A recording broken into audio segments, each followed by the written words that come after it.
আসসালামু আলাইকুম গাইস, তোমরা সবাই কেমন আছো? আলহামদুলিল্লাহ আমি ভালো আছি। আম্মু আজকে বলল পেঁপে গাছে নাকি পেঁপে পেকেছে, ভাইকে গিয়ে বলতে পেরে দেওয়ার জন্য। আমি ভাইকে এসে বললাম যে পেঁপেটা পেরে দে। তো ও পেঁপেটা পারছে।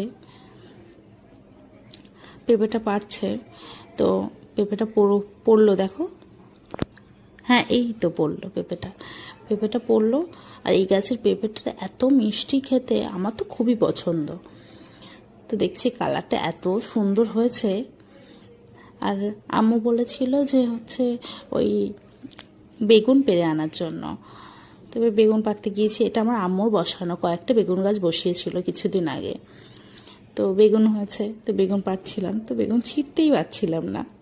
তারপর 3টে বেগুন তুলে নিলাম, কয়েকটা এখনো আছে, সেগুলো তুললাম না, যেগুলো যেহেতু ছোট ওইগুলো। আর 2টো পেঁপে, কি দারুণ লাগছে না?